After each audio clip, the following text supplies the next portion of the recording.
ಎಲ್ಲ ನನ್ನ ಮಾಧ್ಯಮ ಮಿತ್ರರಿಗೆ ನಮಸ್ಕಾರ. ನನ್ನ ಹೆಸರು ಶೈಲಾ KD, KMS ಆಫೀಸರ್ ಇದ್ದೀನಿ. DMEನಲ್ಲಿ ಪೌರಾಡಳಿತ ಇಲಾಖೆಯಲ್ಲಿ ಸಹಾಯಕ ನಿರ್ದೇಶಕರಾಗಿ ಕೆಲಸ ಮಾಡ್ತಾ ಇದ್ದೇನೆ. ಇಂದು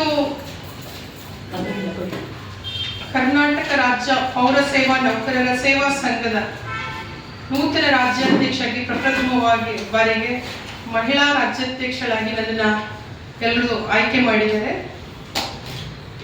ನನ್ನೆಲ್ಲ ಸಂಘದ ಪದಾಧಿಕಾರಿಗಳು, ರಾಜ್ಯ ಪರಿಷತ್ ಸದಸ್ಯರು, ನನ್ನ ಸಮಸ್ತ ನೌಕರರಿಗೆ ನಾನು ಧನ್ಯವಾದಗಳನ್ನ ತಿಳಿಸ್ತೇನೆ.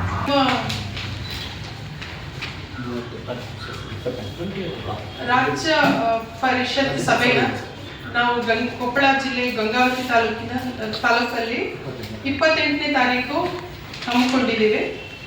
ಅಲ್ಲಿ ನಮ್ಮ ಪದಗ್ರಹಣ ಸಮಾರಂಭ ನಡೆಯುತ್ತೆ. ಈಗ ನನ್ನ ಆಯ್ಕೆ ಆಗಿದೆ.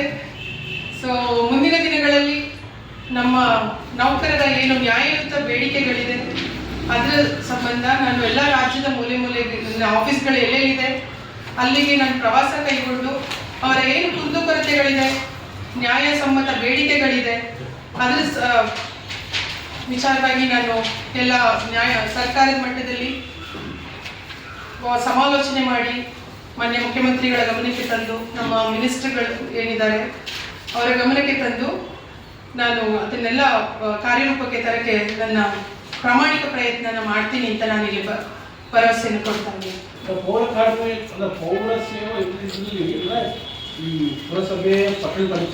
ಇದು ಎಲ್ಲ ಪುರಸಭೆ ಅಧಿನಿಯಮಕ್ಕೆ ಏನು ಒಳಪಡುತ್ತೆ, ನಮ್ಮ ಆಕ್ಟ್ 1964 ಏನಿದೆ ಅದ್ರ ಒಳಪಡೋ ಎಲ್ಲ ಇದಕ್ಕೂ ನಾವು ಇದು ಮಾನ್ಯತೆ ಪಡೆದ ಸಂಘ ಆಗಿದೆ. ಪುರಸಭೆಗಳು, ನಗರ ಸ್ಥಳೀಯ ಸಂಸ್ಥೆಗಳೇನಿದೆ, ಮಹಾನಗರ ಪಾಲಿಕೆಗಳು ಎಲ್ಲ ಗ್ರೂಪ್ ಎ ಇಂದ ಗ್ರೂಪ್ C, D ಎಲ್ಲ D ವೃಂದದವರೆಗೂ ನಮ್ಮ ಈ ಸಂಘ ಮಾನ್ಯತೆಯನ್ನು ಪಡ್ಕೊಂಡಿದ್ದಾರೆ.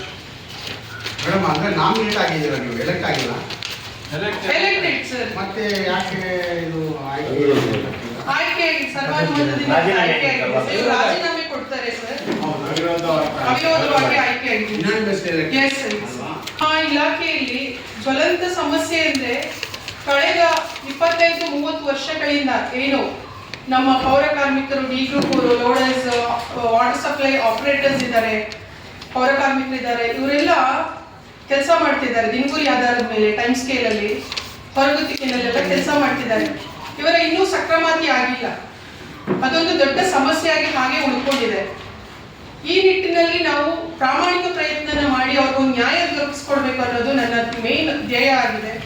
ಅದ್ರ ಕಡೆ ನಾನು ಗಮನ ಹರಿಸ್ತೀನಿ. ಅಂಡ್ ಹೊರಗುತ್ತಿಗೆ ನೌಕರರು ಏನಿದ್ದಾರೆ ಅದನ್ನ ನೇರ ಪಾವತಿಗೆ ಒಳಪಡಿಸೋದು, ಅದ್ರದ್ದು ನಮ್ಮ ಪ್ರಸ್ತಾವನೆ ಸರ್ಕಾರದಲ್ಲಿದೆ.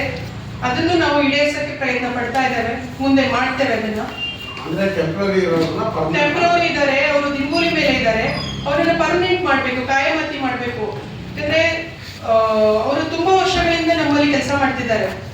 ಅವರಿಗೆ ಡೆತ್ ಆಯ್ತು ಅಂತಂದ್ರೆ ಅವರಿಗೆ ಪರ್ಮನೆಂಟ್, ಅವ್ರ ಮಕ್ಕಳಿಗೆ ಕಾಯಂ ಇದು ಅನುಕಂಪ ನೇಮಕ ಆಗಿಲ್ಲ. ಸೊ ಅವ್ರಿಗೆ ಯಾವುದೇ ಗವರ್ಮೆಂಟ್ ನೌಕರಿಗೆ ಏನು ಬರುತ್ತೆ ಸವಲತ್ತುಗಳು ಅದು ಸಿಗ್ತಾ ಇಲ್ಲ ಅವ್ರಿಗೆ. ಹಾಗಾಗಿ ಅದನ್ನ ಅವ್ರಿಗೆ ಪರ್ಮನೆಂಟ್ ಮಾಡೋದ್ರ ಮುಖಾಂತರ ಅವ್ರಿಗೊಂದು ನ್ಯಾಯ ಒದಗಿಸಿದ್ರೆ ಮುಂದಿನ ದಿನಗಳಲ್ಲಿ ಎಲ್ಲ ಯಾರಿಗೂ ಏನು ನಮ್ಮ ಇಲಾಖೆಯಲ್ಲಿ ಸಮಸ್ಯೆಗಳು ಬರದಂತೆ ನಾವು ನೋಡ್ಕೋಬಹುದು.